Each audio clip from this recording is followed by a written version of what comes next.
এই গসপেলের পুরোহিত অনুযায়ী যেভাবে ভ্যাটিকান সিটি চলে। ত্রয়োদশ জাতীয় সংসদের প্রথম অধিবেশনের শুরু থেকেই জুলাই সনদ বাস্তবায়ন ইস্যুতে চলছে কথার লড়াই। সংবিধান সংশোধন ইস্যুতে সংসদে বিতর্ক করেছেন সরকার ও বিরোধী দলের আইন প্রণেতারা।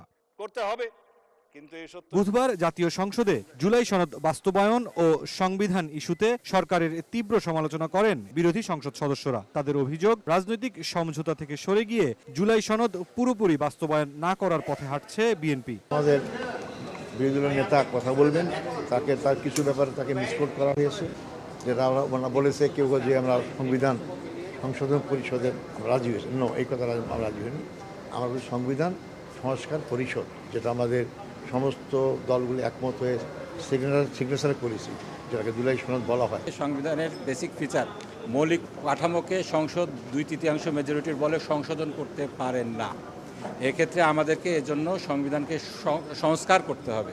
এজন্য আপনি যদি সংবিধান সংশোধন কমিটি করেন, সেখানে তো আমাদের অংশগ্রহণ করা এটা একটু ডিফিকাল্ট। যদি সংবিধান সংস্কার পরিষদ গঠনের বিষয়ে কোনো কমিটি করা হয়, সেটার ব্যাপারে আমরা ইতিবাচকভাবে সেটাকে দেখব, কিন্তু কোনো সংশোধনের যে কমিটি, সেই জিনিসগুলোকে আমরা মনে করি একটা শুভঙ্করের ফাঁকি সেখানে রয়েছে, এবং তার মধ্য দিয়ে আসলে তারা তাদের মতো করে তাদের দলীয় যে এজেন্ডা যেগুলো আছে আর কি, সেগুলোকেই তারা বাস্তবায়নের দিকে তারা অগ্রসর হবে। এদিকে সংসদ কমিটির তৃতীয় বৈঠক শেষে সরকার দলীয় চিফ হুইপ নুরুল ইসলাম মনি জানান, সংবিধান সংশোধনে সরকার আন্তরিক। শিগগিরই সবাইকে নিয়ে একটি কমিটি গঠন করা হবে। সরকারের অত্যন্ত সদিচ্ছা আছে যে সংবিধান সংশোধন করতে হবে, আমাদের অনেক কিছুই করতে হবে।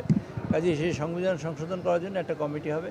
সেটা হলো আমরা সকল দলের রিপ্রেজেন্টেটিভ রাখতে চাই, স্বতন্ত্রের মধ্যে থেকে আমরা একজনকে রাখতে চাই। চিফ হুইপ আরও জানান, সংসদে সাউন্ড সিস্টেম নিয়ে সৃষ্ট জটিলতা তদন্তে গঠিত কমিটিকে প্রতিবেদন জমা দিতে 5 এপ্রিল পর্যন্ত সময় দেওয়া হয়েছে। সহযোগিতা আমরা প্রত্যাশা। মুরসালিন হক জুনায়েদ, সময় সংবাদ, ঢাকা।